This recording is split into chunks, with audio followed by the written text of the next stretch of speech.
Buenos dias. Today we're going to look at the verb estar, which means to be, and it is one of two verbs in Spanish, which mean to be. The other verb that means to be is ser. We'll talk a little bit about the difference between them at the end of this video, and it may also help for you to watch the video about the verb ser. The forms of the verb estar are estoy, estás, está, estamos, estáis, and están. In English, the verb to be has three different forms. If I'm talking about myself, I say I am, using the word am. If I'm talking about one other person, I say he is or she is, using the word is. And if I'm talking about a group of people, such as you or we or they, I say you are, we are, or they are. So in English, the verb to be has these three forms: am, is, and are. In Spanish, the verb estar has 6 forms. We use each form depending on which person we're talking about. Estoy, estás, está, estamos, estáis, están. So this is what the chart looks like with the pronouns added, and we're going to go through them one by one to talk about what each of them mean and how to use them. So we're going to start with the left side of the chart. On the left side, we have all the singular forms that we use when we're talking about just one person. The first one is yo estoy. Yo estoy means I am. Yo estoy. Next is tú estás. Tú estás. This means you are. This is a singular form, so we use it when we're talking to one person.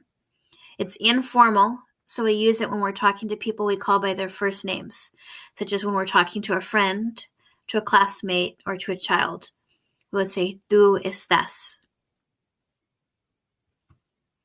The next form is usted está.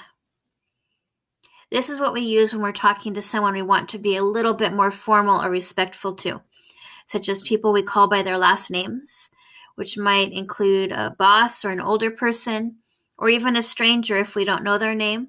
We might use the usted form with them to show a little bit more respect and formality than we would with a friend. And so to them we say usted está. Usted está. You are. If I'm talking about another person and I want to say he is, in Spanish that is él está. Él está. He is. For she is, I say ella está. She is. Ella está.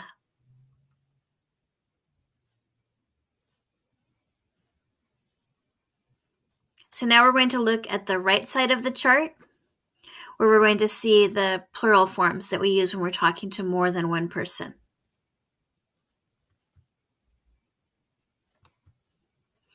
Nosotros estamos means we are. Nosotros estamos.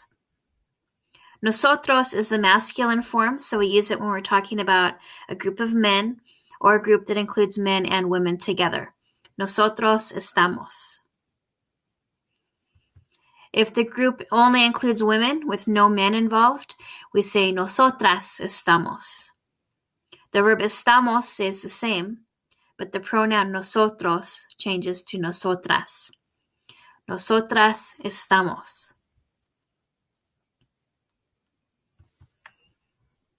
The next form is the vosotros form. The vosotros form is mainly only used in Spain. If I want to say you guys are, and I'm talking to friends or people I know well, people I call by their first name, and it's a group of people, I use the vosotros form. Vosotros estáis. You guys are, or you all are. If it's a group of girls that doesn't have any guys in it, I'll use the vosotras form. The vosotras form is vosotras estáis. So estáis has stayed the same as it was for the vosotros form, but I've changed the word vosotros to vosotras to show that it's a group of girls. Again, that's mainly used in Spain. If I'm not in Spain, I'm going to use the ustedes form, whether I'm talking to someone that I know well or someone I don't know so well. In Spain, the ustedes form is mainly used with people you want to be more formal with, people you call by their last names, strangers, bosses, and older people. In the rest of the Spanish-speaking world, it's used whenever we're talking to any group of people. Ustedes están. You guys are, you girls are, or all of you are. Ustedes están. There's no difference here based on if we're talking to girls or guys. And except in Spain, there's no difference about whether we're talking informally or formally. In Spain, we would use this in a formal situation. Everywhere else, we'll use it in any situation. Ustedes están.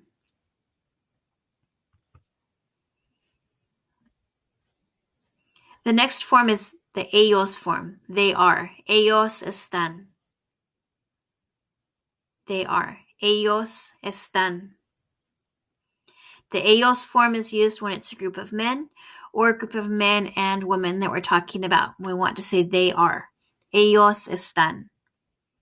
If everyone in the group is a girl, we would change ellos to ellas, and the verb would stay the same, están. Ellas están.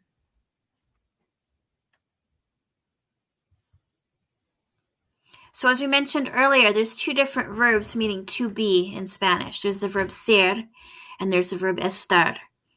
The verb ser is mainly used for permanent conditions, and the verb estar is mainly used for temporary conditions and also for locations. So let's take a look at some of the differences. With the verb estar, I can say el café está caliente. The coffee is hot. That's a temporary condition. The coffee's not going to stay hot. If I let it sit for a while, it's going to be cool. So it's a temporary condition, and that's why I use the verb estar. El café está caliente. Another example of a temporary condition is when someone is sick. Los tres hermanos están enfermos. The three brothers are sick. They're sick right now, but hopefully they'll be well tomorrow. If they're not well tomorrow, maybe by the end of the week. They're going to be feeling better soon. It's temporary. Los tres hermanos están enfermos. I use the verb estar because their sickness is a temporary condition. When I want to ask someone, how are you? I ask, ¿Cómo estás? ¿Cómo estás? I use the verb estar because how a person is feeling today is a temporary condition. Maybe they're having a bad day, but tomorrow they're going to have a good day. So it's going to change. It's going to be temporary. However they're feeling right now is a temporary condition. ¿Cómo estás? In contrast, if I use the verb ser and I say ¿Cómo eres?, that's not asking how are you anymore. That's asking what do you like. It's asking the person to describe themselves. They might talk about what they look like, or they might describe their personality. So this is with the verb ser that's used for permanent conditions, and we're going to use that to describe what a person is like. If we ask the question, ¿Cómo eres?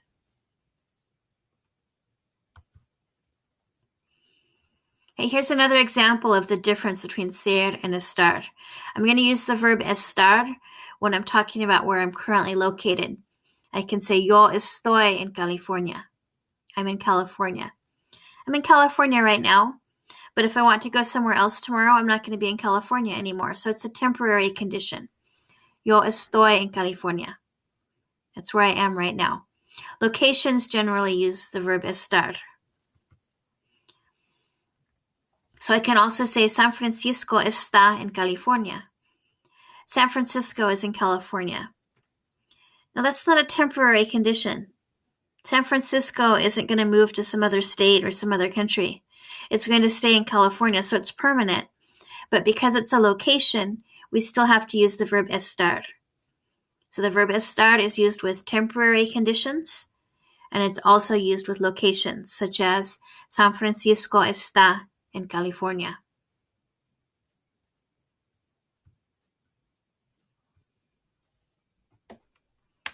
For more about the difference between ser and estar, I recommend you watch the video about ser. And that's all for this video about the verb estar. Hasta la próxima.